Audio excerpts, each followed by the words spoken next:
Um bom dia a todos. Eu espero que vocês gostem do conteúdo que a gente vai abordar hoje. Caso vocês gostem, compartilhem os nossos conteúdos nas suas redes sociais, inscrevam-se nos nossos canais e sigam o nosso conteúdo no Instagram, no Facebook e no YouTube, Escola de Magos de Porto Alegre. Bom, hoje nós vamos falar um pouquinho sobre um tema maravilhoso chamado astrologia. A astrologia é uma ciência fantástica. Sobre a minha opinião, deveria ser estudada nas escolas desde o início, porque ela é a ferramenta mais poderosa que eu conheço para alguém conhecer a si mesmo.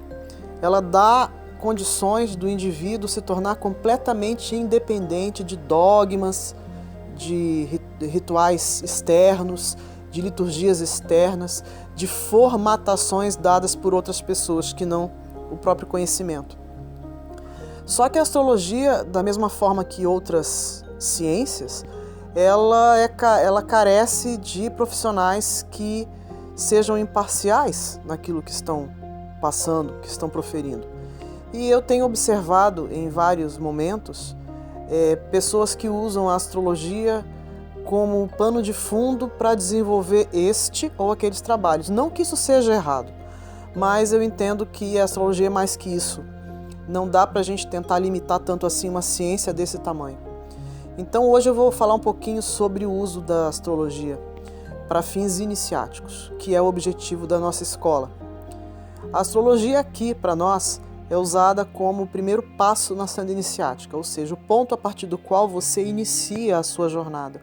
É o ponto a partir do qual você começa a se conhecer, a olhar para si mesmo e a entender os seus processos, o porquê de coisas acontecerem reiteradas vezes na sua vida.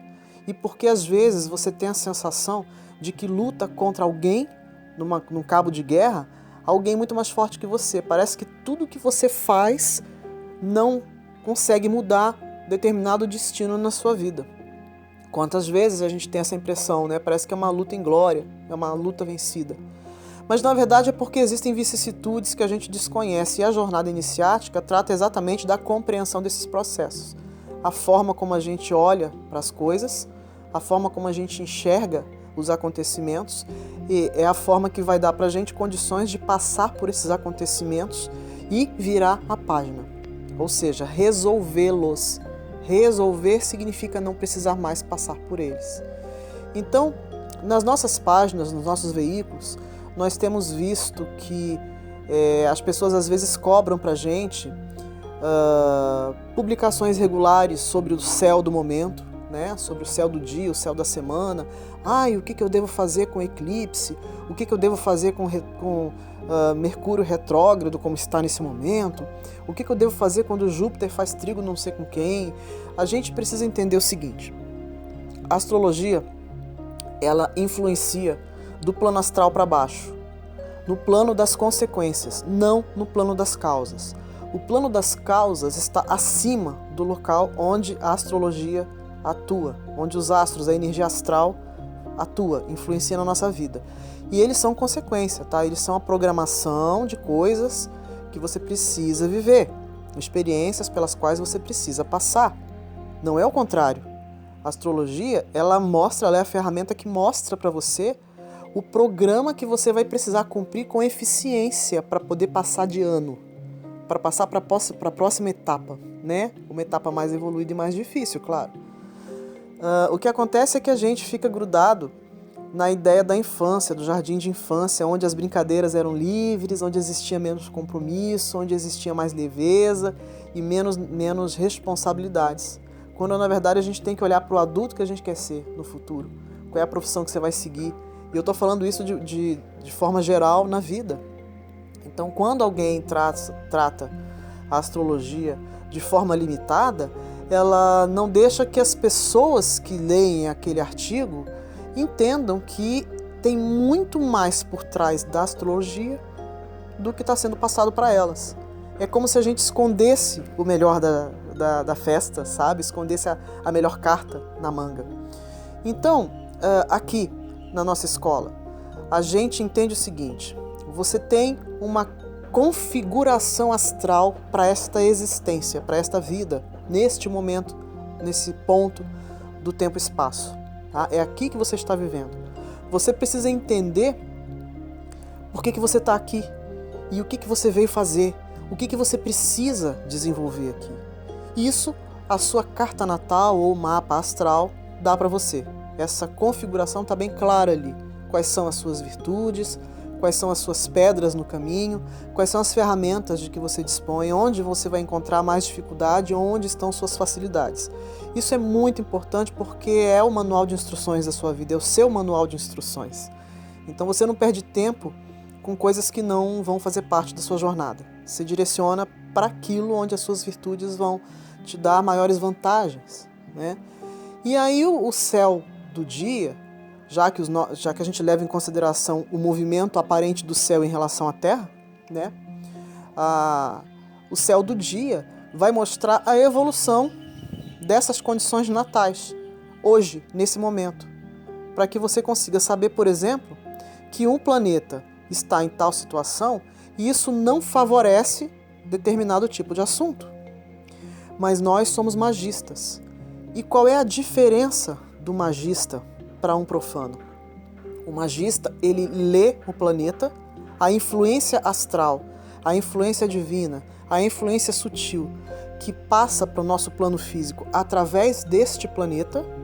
O magista consegue ver isso e entende que, se por um lado esse planeta pode facilitar a sua vida neste ou naquele aspecto, por outro lado, aquilo que para um profano seria uma dificuldade, para um magista, para aquele que está verdadeiramente na senda iniciática, é uma oportunidade enorme de autodesenvolvimento, porque vai exigir dele autoconhecimento, autoobservação. É onde os nossos defeitos, os nossos demônios, o esqueleto no armário, são descobertos. E é onde a gente consegue olhar para eles e identificar aquela parte de nós que a gente, na maioria das vezes, esquece que existe. E que faz parte, e que é causador, e que age diretamente nos nossos problemas, no nosso cotidiano, no dia a dia da gente. Então, continuando, a gente consegue perceber que existem algumas coisas na vida da gente, algumas situações nas quais a gente interage com outras pessoas. Às vezes essas relações são tóxicas, são nefastas. Não porque seja culpa sua, mas porque é uma questão de caráter daquela pessoa com quem você lida. Agora, estar lidando com ela é uma escolha sua, é uma condição sua. A forma como o magista lida com essa situação é uma escolha dele. Sobre isso, o magista tem pleno poder. Sobre isto, o magista tem livre arbítrio. Escolher como, de que jeito e se vai ou não lidar com aquela situação, de modo que transforme aquela situação aparentemente perigosa, venenosa, terrível, em algo que seja construtivo. Muitas vezes o magista usa uma situação completamente perdida para construir os alicerces profundos do caminho que ele vai traçar daqui para frente. Então é bem comum que a gente lide com pessoas venenosas, nefastas na nossa vida, por motivos de força maior, por razões de força maior. E aí existem dois caminhos básicos, meus irmãos, que a gente consegue observar basicamente, né? Um deles é agir como os profanos agem, mandando as pessoas às favas e tirando essa pessoa da nossa vida.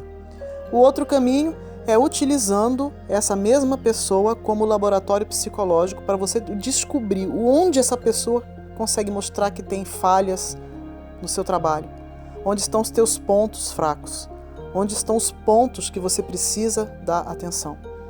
Essa é a diferença do magista, de quem está na senda iniciática de forma verdadeira, daqueles que estão só fingindo que são magos. Mago é aquele que detém o conhecimento. Não tem outro sentido na senda iniciática a não ser buscar o conhecimento. E conhecimento vai além de decorar livros, nomes de autores, ter no seu arcabouço de conhecimento muitas bibliotecas. O conhecimento do mago, ele é essencialmente prático. Não adianta ter a teoria e não ter a prática. Ele precisa saber usar isso na sua jornada. E aí a mesma situação que se descortina na frente de um grupo de pessoas e que para alguns pode ser completamente infrutífera e perigosa, para outros pode ser uma situação extremamente favorável e proveitosa. Um bom marinheiro é forjado em mares nervosos. Um grande abraço a todos. Paz inverencial.